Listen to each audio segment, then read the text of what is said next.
Hi friends, welcome to politics. ಇವತ್ತು class 3 preamble of the Indian constitution ಅಂದರೆ ಪ್ರಸ್ತಾವನೆ ಅಥವಾ ಪೀಠಿಕೆಯನ್ನು ನೋಡೋಣ. ಭಾರತದ ಸಂವಿಧಾನದಲ್ಲಿ ಅಡಕವಾಗಿರುವ ಈ ಪ್ರಸ್ತಾವನೆ ಅಥವಾ ಪೀಠಿಕೆ ಕುರಿತು ಸಂಪೂರ್ಣ ಮಾಹಿತಿಯನ್ನು ನೋಡೋಣ. ಪ್ರಸ್ತಾವನೆ ಇದನ್ನ ಸಂವಿಧಾನದ ಆತ್ಮ, ಸೋಲ್ ಆಫ್ ಕಾನ್ಸ್ಟಿಟ್ಯೂಷನ್ ಅಂತ ಹೇಳ್ತೀವಿ. ಪ್ರಿಯಾಂಬಲ್ ಪ್ರಸ್ತಾವನೆ ಏನು ಹೇಳುತ್ತೆ ಅಂದರೆ ಸಂವಿಧಾನದ ಮೂಲ ಉದ್ದೇಶ ಅಥವಾ ಮೂಲ ಆಶಯ ಏನು ಅಂತ ಹೇಳುತ್ತೆ. ಸಂವಿಧಾನದಲ್ಲಿ ಅಡಕವಾಗಿರುವ ಫಿಲಾಸಫಿ ಅಂದ್ರೆ ತತ್ವಶಾಸ್ತ್ರದ ಕುರಿತು ಹೇಳುತ್ತೆ. ಮತ್ತು ಮೌಲ್ಯಗಳು, ವ್ಯಾಲ್ಯೂಸ್ ಅನ್ನ ಪ್ರತಿಬಿಂಬಿಸುತ್ತೆ ಇದು ಪ್ರಿಯಾಂಬಲ್.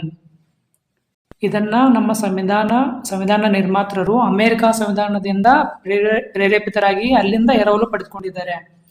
ಡಾಕ್ಟರ್ BR ಅಂಬೇಡ್ಕರ್ ಈ ಪ್ರಸ್ತಾವನೆಯ ಕುರಿತು ಏನ್ ಹೇಳಿದ್ದಾರೆ ಅಂದ್ರೆ, preamble is a key to open the mind of the makers of the constitution. ಅಂದ್ರೆ ನಮ್ಮ ಸಂವಿಧಾನ ನಿರ್ಮಾತೃರ ಮಿದುಳಿಗೆ ಒಂದು ಬೀಗ ಅಂತ ಇದ್ರೆ ಆ ಬೀಗದ ಕಿಲಿ ಕೈನೇ ಈ ಪ್ರಸ್ತಾವನೆ ಆಗಿರುತ್ತೆ.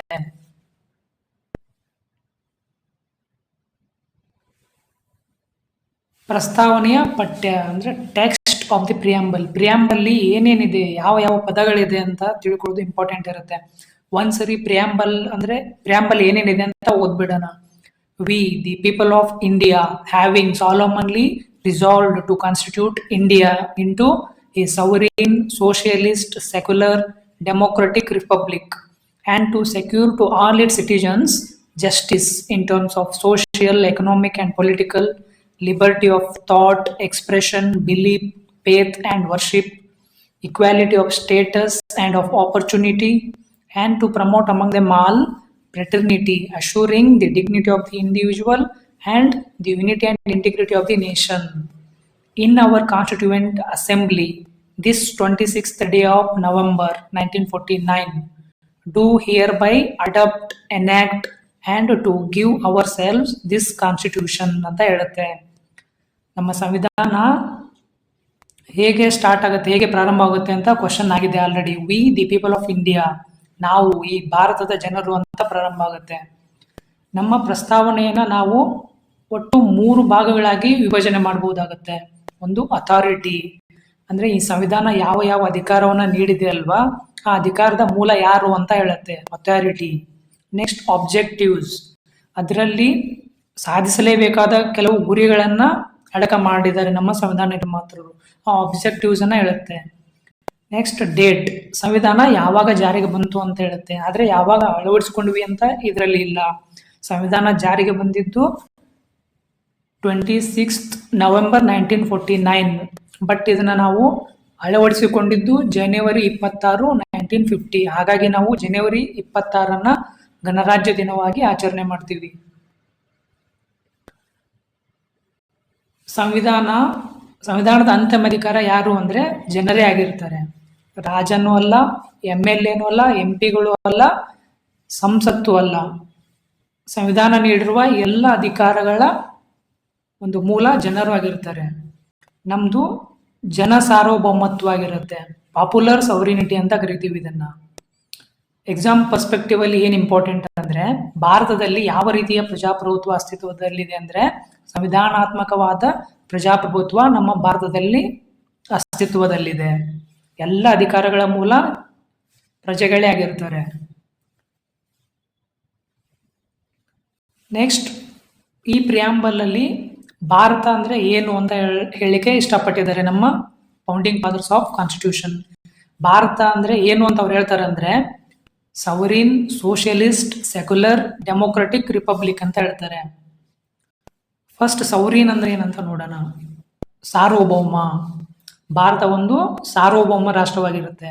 ನಮ್ಮನ್ನ ಆಂತರಿಕವಾಗಿ ಇರಬಹುದು ಅಥವಾ ಬಾಹ್ಯವಾಗಿ ಯಾರೂ ಕೂಡ ನಿರ್ದೇಶನ ನೀಡಲಿಕ್ಕೆ ಬರಲ್ಲ.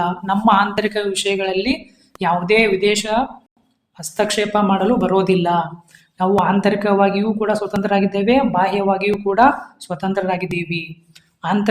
ಆಂತರಿಕವಾಗಿ ಸ್ವಾತಂತ್ರ್ಯ ಅಂದ್ರೆ ನಾವು ನಮ್ಮ ದೇಶದ ರಕ್ಷಣೆಗೆ ಯಾವುದೇ ವಿಷಯಕ್ಕೆ ಕುರಿತಂತೆ ನಾವು ಕಾನೂನುಗಳನ್ನ ರೂಪಿಸಬಹುದು ಅಂತ ಅದರ ಅರ್ಥ ಆಗಿರುತ್ತೆ. ಆಂತರಿಕವಾಗಿ ನಾವು ಸರ್ವ ಸ್ವತಂತ್ರರು. ನಮ್ದು ಇಂಟರ್ನಲ್ ಪಾಲಿಸಿಯಲ್ಲಿ ಯಾವುದೇ ವಿದೇಶ ದೇಶ ಹಸ್ತಕ್ಷೇಪ ಮಾಡುವ ಆಗಿಲ್ಲ. ನಾವು ಯಾವುದೇ ನಮಗೆ ಯಾವ ರಾಷ್ಟ್ರ ಫ್ರೆಂಡ್ಲಿ ಅನ್ಸುತ್ತೆ ಆ ದೇಶದ ಜೊತೆ ನಾವು ಬೈಲ್ಯಾಟರ್ ರಿಲೇಷನ್ ಹೊಂದಬಹುದು. ಇದನ್ನ ಮೂರನೇ ರಾಷ್ಟ್ರ ಪ್ರಶ್ನೆ ಮಾಡುವ ಅಧಿಕಾರ ಅದಕ್ಕೆ ಇರೋದಿಲ್ಲ.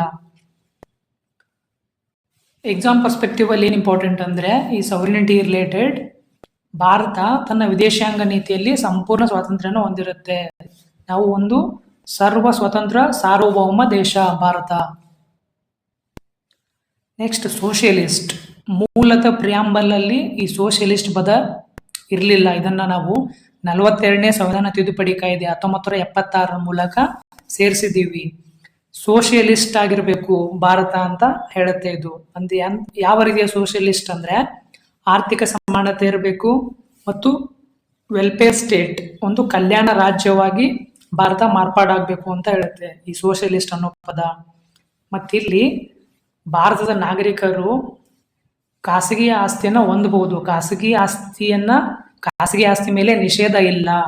ಹಾಗಾಗಿ ನಮ್ದು ಡೆಮೋಕ್ರೆಟಿಕ್ ಸೋಷಿಯಲಿಸಂ ಇದೆ ಭಾರತದಲ್ಲಿ. ಪರೀಕ್ಷಾ ದೃಷ್ಟಿಯಿಂದ ಏನು ಇಂಪಾರ್ಟೆಂಟ್ ಅಂದ್ರೆ ಭಾರತದಲ್ಲಿ ಯಾವ ರೀತಿಯ ಸೋಷಿಯಲಿಸಂ ಇದೆ ಅಂದ್ರೆ ಡೆಮೋಕ್ರೆಟಿಕ್ ಸೋಷಿಯಲಿಸಂ ಇದೆ. ಕಮ್ಯುನಿಸಂ ಇಲ್ಲ ನಮ್ಮ ದೇಶದಲ್ಲಿ. ಇನ್ನು ಸೆಕ್ಯುಲರ್ ಅಂದ್ರೆ ಧರ್ಮ ನಿರಪೇಕ್ಷ. ಇದನ್ನು ಕೂಡ 42ನೇ ತಿದ್ದುಪಡಿ ಮೂಲಕ ಸೇರಿಸಲಾಗಿದೆ ಪೀಠಿಕೆಗೆ. ಸೆಕ್ಯುಲರ್ ಅಂದ್ರೆ ರಾಜ್ಯಕ್ಕೆ, ಸ್ಟೇಟ್ಗೆ ಯಾವುದೇ ಧರ್ಮ ಇರೋದಿಲ್ಲ. ಸರ್ವ ಧರ್ಮಗಳನ್ನ ಸಮಾನವಾಗಿ ಕಾಣುತ್ತೆ, ಸಮಾನ ಅಂತರದಲ್ಲಿ ಇಟ್ಕೊಳ್ಳುತ್ತೆ ಎಲ್ಲ ಧರ್ಮಗಳನ್ನ ರಾಜ್ಯ ಅಂತ ಅರ್ಥ. ಈ ಧರ್ಮಕ್ಕೆ ಫ್ರೀಡಮ್ ಆಫ್ ರಿಲಿಜಿಯನ್ ಅಂತ ಬರುತ್ತೆ ಮೂಲಭೂತ ಹಕ್ಕುಗಳಲ್ಲಿ. ಸಂವಿಧಾನದ ವಿಧಿಗಳು 25ರಿಂದ 28 ಅಲ್ವಾ, ಅದಕ್ಕೆ ನಾವು ಇದನ್ನ ಮ್ಯಾಚ್ ಮಾಡ್ಕೊಂಡು ಓದ್ಕೋಬೇಕಾಗುತ್ತೆ. ಮೂಲಭೂತ ಹಕ್ಕುಗಳ ಕುರಿತು ಕ್ಲಾಸಸ್ ಸ್ಟಾರ್ಟ್ ಆದಾಗ ಅಲ್ಲಿ ಈ ವಿಧಿಗಳನ್ನ ಡೀಟೇಲ್ ಆಗಿ ನೋಡೋಣ. 25ರಿಂದ 28 ಫ್ರೀಡಮ್ ಆಫ್ ರಿಲಿಜಿಯನ್ ಏನ್ ಹೇಳ್ತವೆ ಅಂತ. ಇವತ್ತಿನ ಕ್ಲಾಸಸ್ ಪ್ರಿಯಾಂಬಲ್ ಆಗಿರೋದ್ರಿಂದ ಪ್ರಿಯಾಂಬಲ್ಗೆ ಚಾಪ್ಟರ್ ಏನ್ ಬೇಕು ಅಷ್ಟು ಮಾತ್ರ ಡಿಸ್ಕಷನ್ ಮಾಡೋಣ. ಭಾರತ ಒಂದು ಸೆಕ್ಯುಲರ್ ಸ್ಟೇಟ್ ಅಂದ್ರೆ equal respect to all religions. ಈ ಸೆಕ್ಯುಲರಿಸಂ ಅಲ್ಲಿ ಮೂಲತಃ 2 ಬಗೆಗಳಿದ್ದಾವೆ, ಪಾಸಿಟಿವ್ ಸೆಕ್ಯುಲರಿಸಂ ಮತ್ತೆ ನೆಗೆಟಿವ್ ಸೆಕ್ಯುಲರಿಸಂ ಅಂತ. ಸೆಕ್ಯುಲರಿಸಂ ಭಾರತ ಅಳವಡಿಸಿಕೊಂಡಿರೋದು ಪಾಸಿಟಿವಿಸಂ ಆಗಿರುತ್ತೆ. ಪಾಸಿಟಿವ್ ಸೆಕ್ಯುಲರಿಸಂ ಮತ್ತೆ ನೆಗೆಟಿವ್ ಸೆಕ್ಯುಲರಿಸಂಗೂ ವ್ಯತ್ಯಾಸ ಏನಪ್ಪಾ ಅಂದ್ರೆ ಈ ಪಾಸಿಟಿವ್ ಸೆಕ್ಯುಲರಿಸಂ ಅಲ್ಲಿ ಸ್ಟೇಟ್ ಅಂದ್ರೆ ರಾಜ್ಯ ಮತ್ತು ಧರ್ಮದ ನಡುವೆ ಸ್ಟ್ರಿಕ್ಟ್ ಸಪರೇಷನ್ ಇರೋದಿಲ್ಲ. ಯಾವುದೇ ಧಾರ್ಮಿಕ ಆಚರಣೆಗಳು ಲಾ ಅಂಡ್ ಆರ್ಡರ್ ಅಥವಾ ಈ ಪಬ್ಲಿಕ್ ಆರ್ಡರ್, ಸಾರ್ವಜನಿಕ ಸುರಕ್ಷತೆಗೆ ಅಭದ್ರತೆಯನ್ನು ಉಂಟು ಮಾಡೋ ಥರ ಇದ್ರೆ, ಧರ್ಮದ ಯಾವುದೇ ಆಚರಣೆಗಳು ಅಥವಾ ಭಾಷಣಗಳು ಸಾರ್ವಜನಿಕ ಶಾಂತಿಯನ್ನ ಹಾಳು ಮಾಡೋ ಥರ ಇದ್ರೆ ಅವಾಗ ಸ್ಟೇಟ್ ಕ್ಯಾನ್ ಇಂಟರ್ವೀನ್, ರಾಜ್ಯ ಅಲ್ಲಿ ಮಧ್ಯಸ್ಥಿಕೆಯನ್ನು ವಹಿಸುತ್ತೆ. ಹಾಗೂ ಅಗತ್ಯ ಬಿದ್ದರೆ ಆ ಧಾರ್ಮಿಕ ಆಚರಣೆಗಳ ಮೇಲೆ ನಿರ್ಬಂಧ ಕೂಡ ಹೇರಬಹುದು. ಹಾಗಾಗಿ ನಾವು ಪಾಸಿಟಿವ್ ಸೆಕ್ಯುಲರಿಸಮ್ ಅನ್ನ ಅಳವಡಿಕೆ ಮಾಡ್ಕೊಂಡಿದ್ದೀವಿ. ನೆಗೆಟಿವ್ ಸೆಕ್ಯುಲರಿಸಮ್ ಅಂದ್ರೆ ಇಲ್ಲಿ ಸ್ಟೇಟ್ ರಾಜ್ಯ ಮತ್ತು ಧರ್ಮದ ನಡುವೆ ಸ್ಟ್ರಿಕ್ಟ್ ಆಗಿ ಸಪರೇಷನ್ ಇರುತ್ತೆ. ಯಾವುದೇ ಸಾಮಾಜಿಕ ಸುಧಾರಣೆ ಆಗಿರ್ಬೋದು ಅಥವಾ ಫಿನಾನ್ಷಿಯಲ್ ರಿಫಾರ್ಮ್ಸ್ ಆಗಿರ್ಬೋದು, ಯಾವುದೇ ಮ್ಯಾಟರ್ ಇರಲಿ ಸ್ಟೇಟ್ ಧರ್ಮದ ವಿಷಯದಲ್ಲಿ ಯಾವುದೇ ಮಧ್ಯಸ್ಥಿಕೆಯನ್ನು ವಹಿಸೋದಿಲ್ಲ. ಫಾರ್ ಎಕ್ಸಾಂಪಲ್ ಈ ನೆಗೆಟಿವ್ ಸೆಕ್ಯುಲರಿಸಮ್ ಯಾವ ದೇಶಗಳಲ್ಲಿದೆ ಅಂದ್ರೆ ಯುನೈಟೆಡ್ ಸ್ಟೇಟ್ಸ್ ಆಫ್ ಅಮೆರಿಕಾದಲ್ಲಿದೆ, ಫ್ರಾನ್ಸ್ ಅಲ್ಲಿದೆ. ನೆಕ್ಸ್ಟ್ ಡೆಮೋಕ್ರೆಟಿಕ್ ಪ್ರಜಾಪ್ರಭುತ್ವ ಅಂದ್ರೆ ಏನು ಅಂದ್ರೆ ಜನರಿಂದ ಜನರಿಗಾಗಿ ಜನರ ಮೂಲಕವಾಗಿ ಇಲ್ಲಿ ಸಂವಿಧಾನ ಅಥವಾ ಯಾವುದೇ ಅಧಿಕಾರದ ಮೂಲ ಇರುತ್ತೆ. ಹಾಗಾಗಿ ಇದನ್ನ ಇಲ್ಲಿ ಪ್ರಜೆಗಳೇ ಸಾರ್ವಭೌಮರು ಅಂತ ಹೇಳ್ಬೋದು. ಈ ಪ್ರಜಾಪ್ರಭುತ್ವಕ್ಕೆ ಲಕ್ಷಣಗಳು ಭಾರತದಲ್ಲಿ ಏನು ಇದಾವೆ ಅಂದ್ರೆ ಒಂದು ವಯಸ್ಕ ಮತದಾನ ಪದ್ಧತಿ, ಯೂನಿವರ್ಸಲ್ ಅಡಲ್ಟ್ ಫ್ರಾಂಚೈಸ್ ಇದೆ ಅಲ್ವಾ, 18 ವರ್ಷ ಮೇಲ್ಪಟ್ಟವರು ಮತದಾನ ಮಾಡಲು ಅರ್ಹರಿದ್ದಾರೆ ಅಲ್ವಾ, ಅಂದ್ರೆ ತಮ್ಮ ಪ್ರತಿನಿಧಿಗಳನ್ನ ಆಯ್ಕೆ ಮಾಡುವ ಹಕ್ಕನ್ನ ಕೊಟ್ಟಿದೆ ನಮ್ಮ ಸಂವಿಧಾನ. ನಿಯಮಿತ ಚುನಾವಣೆ, ಬಹುಪಕ್ಷ ವ್ಯವಸ್ಥೆ, ಮಲ್ಟಿ ಪಾರ್ಟಿ ಸಿಸ್ಟಮ್ ಇದೆ ಅಲ್ವಾ, ಇದು ಕೂಡ ಒಂದು ಪ್ರಜಾಪ್ರಭುತ್ವಕ್ಕೆ ಉದಾಹರಣೆಯಾಗಿದೆ. ಭಾರತದಲ್ಲಿ ಯಾವ ರೀತಿಯ ಪ್ರಜಾಪ್ರಭುತ್ವ ಇದೆ ಅಂದ್ರೆ ಪ್ರತಿನಿಧಿ ಪ್ರಜಾಪ್ರಭುತ್ವ ಇದೆ, ಅಂದ್ರೆ ರಿಪ್ರೆಸೆಂಟೇಟಿವ್ ಡೆಮೋಕ್ರಸಿ ಇದೆ ಭಾರತದಲ್ಲಿ. ನೆಕ್ಸ್ಟ್ ರಿಪಬ್ಲಿಕ್ ಗಣರಾಜ್ಯ. ನಮ್ಮ ರಾಷ್ಟ್ರ ರಾಷ್ಟ್ರದ ಮುಖ್ಯಸ್ಥರು, ರಾಷ್ಟ್ರಪತಿಗಳು ಏನಿದ್ದಾರೆ ಅವರು ಚುನಾಯಿತ ಎಲೆಕ್ಷನ್ ಅಲ್ಲಿ ಒಬ್ಬ ಆಯ್ಕೆಯಾದ ವ್ಯಕ್ತಿಯಾಗಿರ್ತಾರೆ ರಾಷ್ಟ್ರದ ಮುಖ್ಯಸ್ಥರು. ಇಲ್ಲಿ ರಾಷ್ಟ್ರದ ಮುಖ್ಯಸ್ಥರ ಸ್ಥಾನ ವಂಶಾನುಪ್ರಾಪ್ತಿಯಿಂದ ಸಿಗುವುದಿಲ್ಲ, ಬದಲಾಗಿ ಆಯ್ಕೆಯಾದ ವ್ಯಕ್ತಿಗಳಿರ್ತಾರೆ ಇಲ್ಲಿ ರಾಷ್ಟ್ರದ ಮುಖ್ಯಸ್ಥರು. ಅದು ನಮ್ಮ ಭಾರತದಲ್ಲಿ ಪರೋಕ್ಷವಾಗಿ ಆಯ್ಕೆ ಮಾಡ್ತೀವಿ ಅಲ್ವಾ, ನಾವು MLA MP ಗಳನ್ನ ಆಯ್ಕೆ ಮಾಡ್ತೀವಿ. ಆ MLA MP ಗಳು ರಾಷ್ಟ್ರಪತಿಯನ್ನ ಆಯ್ಕೆ ಮಾಡ್ತಾರೆ. ನಮ್ಮ ರಾಷ್ಟ್ರದ ಮುಖ್ಯಸ್ಥರು ಪರೋಕ್ಷವಾಗಿ ಆಯ್ಕೆಯಾಗ್ತಾರೆ. ಇನ್ನು ಅಬ್ಜೆಕ್ಟಿವ್ಸ್ ಆಫ್ ದಿ ಕಾನ್ಸ್ಟಿಟ್ಯೂಷನ್, ನಮ್ಮ ಭಾರತ ಸಂವಿಧಾನದಲ್ಲಿ ಪ್ರಸ್ತಾವನೆಯಲ್ಲಿ ಏನೇನು ಅಬ್ಜೆಕ್ಟಿವ್ಸ್ ಇದೆ ಅಂದರೆ, ಒಂದು ಜಸ್ಟಿಸ್, ನ್ಯಾಯ. ಯಾವ ರೀತಿಯ ನ್ಯಾಯ ಅಂದರೆ ಸಾಮಾಜಿಕ ನ್ಯಾಯ, ಆರ್ಥಿಕ ನ್ಯಾಯ ಮತ್ತು ರಾಜಕೀಯ ನ್ಯಾಯಗಳು ನಮ್ಮ ಭಾರತ ಸಮಾಜದಲ್ಲಿ ಇರಬೇಕು ಅಂತ ನಮ್ಮ ಸಂವಿಧಾನ ನಿರ್ಮಾತೃರ ಆಶಯ ಆಗಿರುತ್ತೆ. ಇದನ್ನ ನಾವು ರಾಜನೀತಿ ನಿರ್ದೇಶಕ ತತ್ವಗಳು, ಡಿರೆಕ್ಟಿವ್ ಪ್ರಿನ್ಸಿಪಲ್ಸ್ ಆಫ್ ಸ್ಟೇಟ್ ಪಾಲಿಸಿಯಲ್ಲಿ ನೋಡಿರ್ತೀವಿ. ಆರ್ಟಿಕಲ್ 38 ಮತ್ತೆ 39. ಆರ್ಟಿಕಲ್ 38 ಏನ್ ಹೇಳುತ್ತೆ, ಈ ಸಂವಿಧಾನ ಆರ್ಟಿಕಲ್ 38 ಮೂಲಕ ರಾಜ್ಯಗಳಿಗೆ ನಿರ್ದೇಶನ ನೀಡುತ್ತೆ. ಏನ್ ನಿರ್ದೇಶನ ಅಂದ್ರೆ, ರಾಜ್ಯದಲ್ಲಿ ಸಾಮಾಜಿಕ ನ್ಯಾಯ, ಆರ್ಥಿಕ ನ್ಯಾಯ ಮತ್ತು ರಾಜಕೀಯ ನ್ಯಾಯಗಳು ಅಸ್ತಿತ್ವದಲ್ಲಿರುವಂತೆ ನೋಡಿಕೊಳ್ಳುವುದು ಆಯಾ ರಾಜ್ಯಗಳ ಕರ್ತವ್ಯ ಅಂತ ಹೇಳುತ್ತೆ ಅಲ್ವಾ ಆರ್ಟಿಕಲ್ 38. ಇನ್ನು ಆರ್ಟಿಕಲ್ 39 ಏನ್ ಹೇಳುತ್ತೆ, ರಾಜ್ಯಗಳು ಪಾಲಿಸಲೇಬೇಕಾದ 6 ಮಾರ್ಗದರ್ಶನಗಳನ್ನ ನೀಡುತ್ತೆ. ಅದೇನು 6 ಮಾರ್ಗದರ್ಶನಗಳು ಅಂತ ನೀವು ಡಿರೆಕ್ಟಿವ್ ಪ್ರಿನ್ಸಿಪಲ್ಸ್ ಅಲ್ಲಿ ಓದಿರ್ತೀರಾ. ಅದೇನಂದ್ರೆ, ಜನರಿಗೆ, ನಾಗರಿಕರಿಗೆ ದೈನಂದಿನ ಜೀವನ ನಡೆಸಲು ಅಗತ್ಯವಾದ ಮೂಲಭೂತ ಸೌಕರ್ಯಗಳು ಅವರ ಕೈಗೆ ಎಟುಕುವಂತೆ ದೊರೆಯುವಂತೆ ನೋಡ್ಕೊಳ್ಬೇಕು ಅಂತ ಹೇಳುತ್ತೆ.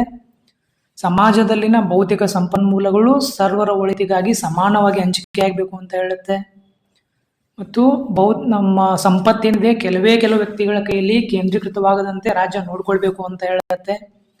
ಮತ್ತು ಜಾತಿ ಆಧಾರಿತವಲ್ಲದೆ ಸಮಾನ ಕೆಲಸಕ್ಕೆ ಸಮಾನ ವೇತನ ಇರಬೇಕು, ಗಂಡು ಅಥವಾ ಹೆಣ್ಣಿಗೆ ಸಮಾನ ಕೆಲಸಕ್ಕೆ ಸಮಾನ ವೇತನ ಇರುವಂತೆ ರಾಜ್ಯ ನೋಡ್ಕೊಳ್ಬೇಕು ಅಂತ ಹೇಳುತ್ತೆ. ಮತ್ತು ಇನ್ನು ಕಾರ್ಮಿಕರ ಆರೋಗ್ಯ ಮತ್ತು ಅವರ ಜೀವನ ಮಟ್ಟ ಸುಧಾರಣೆಗೆ ಅಗತ್ಯವಾದ ಕ್ರಮಗಳನ್ನ ತೆಗೆದುಕೊಳ್ಬೇಕು ಅಂತ ಹೇಳುತ್ತೆ. ಮತ್ತು ಮಕ್ಕಳ ಕುರಿತು ಏನ್ ಹೇಳುತ್ತೆ ಅಂದ್ರೆ, ಆರೋಗ್ಯಕರವಾದ ಬೆಳವಣಿಗೆಗಾಗಿ ಅಗತ್ಯವಿರುವ ಸಮಾಜವನ್ನ ಆ ಮಕ್ಕಳಿಗೆ ದೊರೆಯುವಂತೆ ರಾಜ್ಯ ನೋಡ್ಕೊಳ್ಬೇಕು ಅಂತ ಹೇಳುತ್ತೆ ಈ 39ನೇ ವಿಧಿಯಲ್ಲಿ. ನೆಕ್ಸ್ಟ್ ಲಿಬರ್ಟಿ, ಸ್ವಾತಂತ್ರ್ಯ. ಯಾವ ಥರ ಲಿಬರ್ಟಿ ಇರಬೇಕು ಅಂದರೆ, ಆಲೋಚನೆ, ಅಭಿವ್ಯಕ್ತಿ, ನಂಬಿಕೆ, ಧರ್ಮ ಮತ್ತು ಪೂಜೆ. ವಾಕ್ ಮತ್ತು ಅಭಿವ್ಯಕ್ತಿ ಸ್ವಾತಂತ್ರ್ಯ ಇರಬೇಕು. ನಂಬಿಕೆ, ತನ್ನದೇ ಆದ ನಂಬಿಕೆಯನ್ನು ಹೊಂದುವ ಸ್ವಾತಂತ್ರ್ಯ ಇರಬೇಕು. ತನ್ನ ಮನಸ್ಸಿಗೆ ಇಷ್ಟವಾಗುವ ಧರ್ಮವನ್ನು ಪಾಲಿಸುವ, ಪೋಷಿಸುವ, ಪ್ರಸಾರ ಮಾಡುವ ಸ್ವಾತಂತ್ರ್ಯ ಇರಬೇಕು ಅಂತ ಹೇಳುತ್ತೆ.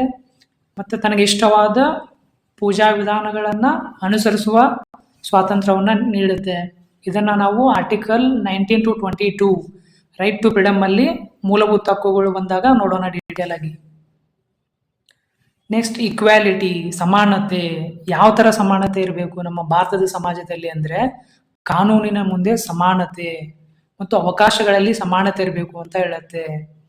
ಇದನ್ನ ಈಕ್ವಾಲಿಟಿಯಲ್ಲಿ ತಿರ್ಗಾ ಮೂಲಭೂತ ಹಕ್ಕುಗಳಲ್ಲಿ ಡೀಟೇಲ್ ಆಗಿ ನೋಡೋಣ ಇದನ್ನ. ನೆಕ್ಸ್ಟ್ ಫ್ರೆಟರ್ನಿಟಿ, ಸೌಹಾರ್ದತೆ. ಸಹೋದರತ್ವ ಮನೋಭಾವನೆ ಇರಬೇಕು, ರಾಷ್ಟ್ರೀಯ ಐಕ್ಯತೆ ಇರಬೇಕು ಮತ್ತು ಗೌರವಯುತವಾದ ಜೀವನ ನಡೆಸಲು ಅಗತ್ಯವಾದ ಸಮಾಜದ ನಿರ್ಮಾಣ ಆಗಬೇಕು ಅಂತ ಇದರ ಮೂಲ ಆಶಯ ಆಗಿರುತ್ತೆ. ಯುನಿಟಿ ಆ್ಯಂಡ್ ಇಂಟೆಗ್ರಿಟಿ ಪದವನ್ನ ನಾವು ಸಂವಿಧಾನಕ್ಕೆ 42ನೇ ತಿದ್ದುಪಡಿ ಮೂಲಕ ಆ್ಯಡ್ ಮಾಡಿದ್ದೀವಿ. ನೆಕ್ಸ್ಟ್, ಈ ಪ್ರಸ್ತಾವನೆ ಸಂವಿಧಾನ ತಿದ್ದುಪಡಿಗೆ ಒಳಪಡಬಹುದೇ ಅಥವಾ ನಾವು ಪ್ರಸ್ತಾವನೆಯನ್ನ ತಿದ್ದುಪಡಿ ಮಾಡಬಹುದಾ ಅಂತ ಕ್ವಶನ್ ಬಂದರೆ, ಕ್ವಶನ್ ಆಲ್ರೆಡಿ KPSC ಅಥವಾ KA ಯಾವುದೇ ಗ್ರೂಪ್ C ಎಕ್ಸಾಮ್ಸ್ ಅಲ್ಲಿ ಇದು ರಿಲೇಟೆಡ್ ಕ್ವಶನ್ ವೆರಿ ಇಂಪಾರ್ಟೆಂಟ್ ಆಗಿರುತ್ತೆ. ಸಂವಿಧಾನವನ್ನು ನಾವು ತಿದ್ದುಪಡಿ ಮಾಡಬಹುದಾ ಅಂತ ಪ್ರಶ್ನೆ ಇದ್ರೆ, ಈ ಬೇರು ಕೇಸ್ 1960 ಏನ್ ಹೇಳುತ್ತೆ ಅಂದ್ರೆ, ಸುಪ್ರೀಂ ಕೋರ್ಟ್ ಏನ್ ಹೇಳ್ತು ಅಂದ್ರೆ, ಬೇರೆ ಕೇಸಲ್ಲಿ ಪ್ರಸ್ತಾವನೆ ಸಂವಿಧಾನದ ಭಾಗ ಅಲ್ಲ ಅಂತ ಹೇಳ್ತು ಸುಪ್ರೀಂ ಕೋರ್ಟ್ ಈ ಬೇರು ಪ್ರಕರಣದಲ್ಲಿ. ನೆಕ್ಸ್ಟ್, ಕೇಶವಾನಂದ ಭಾರತಿ ಕೇಸ್ 1973 ಅಲ್ಲಿ ಸರ್ವೋಚ್ಚ ನ್ಯಾಯಾಲಯ ಏನ್ ಹೇಳ್ತು ಅಂದ್ರೆ, ಪ್ರಸ್ತಾವನೆ ಎನ್ನುವುದು ಸಂವಿಧಾನದ ಒಂದು ಭಾಗ, ಒಂದು ಅವಿಭಾಜ್ಯ ಭಾಗ ಅಂತ ಹೇಳ್ತು.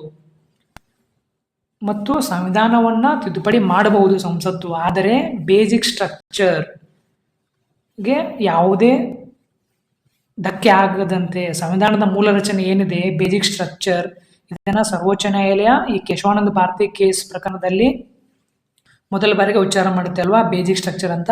ಆ ಬೇಸಿಕ್ ಸ್ಟ್ರಕ್ಚರ್ಗೆ ಯಾವುದೇ ಧಕ್ಕೆ ಆಗದಂತೆ ಸಂಸತ್ತು ಪ್ರಸ್ತಾವನೆಯನ್ನ ತಿದ್ದುಪಡಿಗೆ ಒಳಪಡಿಸಬಹುದು ಅಂತ ಹೇಳುತ್ತೆ.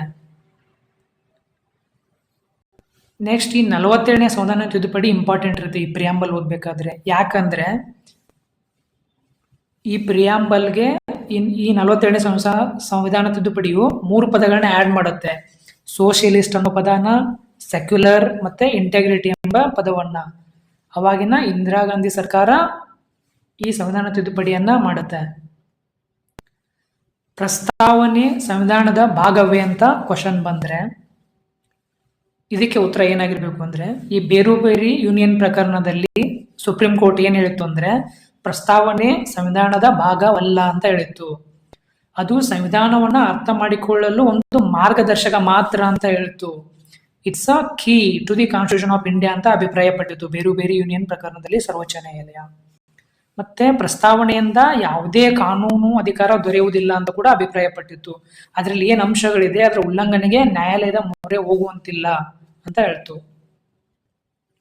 ನೆಕ್ಸ್ಟ್ ಕೇಶವಾನಂದ ಭಾರತಿ ಪ್ರಕರಣ 1973 ಈ ಬೇರೂಬೇರಿ ಪ್ರಕರಣ ತೀರ್ಪನ್ನ ಈ ನ್ಯಾಯಾಲಯ ಈ ತೀರ್ಪಿನಲ್ಲಿ ಉಲ್ಟಾ ಜಡ್ಜ್ಮೆಂಟ್ ಬಂದು. ಇಲ್ಲಿ ಏನಂದ್ರೆ, ಈ ತೀರ್ಪಿನಲ್ಲಿ ಸುಪ್ರೀಂ ಕೋರ್ಟ್ ಏನ್ ಹೇಳ್ತು ಅಂದ್ರೆ, ತನ್ನ ಬೇರೂಬೇರಿ ಪ್ರಕರಣದ ತೀರ್ಪನ್ನ ರದ್ದುಪಡಿಸಿ ಹೊಸದಾಗಿ ಏನ ಒಂದು ಅಂತಿಮ ಅಭಿಪ್ರಾಯಕ್ಕೆ ಬಂತು ಅಂದ್ರೆ, ಪ್ರಸ್ತಾವನೆ ಸಂವಿಧಾನದ ಒಂದು ಅವಿಭಾಜ್ಯ ಅಂಗ ಅಂತ ಹೇಳ್ತು. ಮತ್ತೆ ಸಂಸತ್ತಿಗೆ ಪ್ರಸ್ತಾವನೆಯನ್ನ ತಿದ್ದುಪಡಿ ಮಾಡುವ ಅಧಿಕಾರ ಇದೆ ಅಂತ ಹೇಳ್ತು. ಆದರೆ ಸಂವಿಧಾನದ ಮೂಲ ರಚನೆ ಬೇಸಿಕ್ ಸ್ಟ್ರಕ್ಚರ್ಗೆ ಯಾವುದೇ ಧಕ್ಕೆ ಆಗದಂತೆ ಸಂಸತ್ತು ಪ್ರಸ್ತಾವನೆಯನ್ನ ಯಾವ ಬಗೆಯಲ್ಲಾದರೂ ಕೂಡ ಎಷ್ಟು ಬಾರಿ ಆದರೂ ಕೂಡ ತಿದ್ದುಪಡಿ ಮಾಡಬಹುದು ಅಂತ ಹೇಳಿದೆ. ಇದೇ ಸದ್ಯದ ಕಾನೂನಿನ ಪರಿಸ್ಥಿತಿಯೂ ಕೂಡ ಹೌದು. ಸಂಸತ್ತಿಗೆ ಈ ಪ್ರಸ್ತಾವನೆಯನ್ನ ತಿದ್ದುಪಡಿ ಮಾಡುವ ಅಧಿಕಾರ ಇದೆ, ಆದರೆ ಮೂಲಭೂತ ರಚನೆಗೆ ಧಕ್ಕೆ ಆಗಬಾರ್ದು ಅಷ್ಟೇ. ಇಷ್ಟು ಪ್ರಿಯಾಂಬಲ್ ಆಫ್ ದಿ ಕಾನ್ಸ್ಟಿಟ್ಯೂಷನ್, ಪ್ರಸ್ತಾವನೆ, ಭಾರತದ ಸಂವಿಧಾನದ ಪ್ರಸ್ತಾವನೆ ಕುರಿತ ಕ್ಲಾಸ್ ಆಗಿತ್ತು. ಚೆನ್ನಾಗಿ ಅರ್ಥ ಆಗಿದೆ ಅನ್ಕೊಂಡಿದ್ದೀನಿ. Thank you so much. ಮತ್ತೆ ನೆಕ್ಸ್ಟ್ ಕ್ಲಾಸಸ್ ಅಲ್ಲಿ ಸಿಗೋಣ.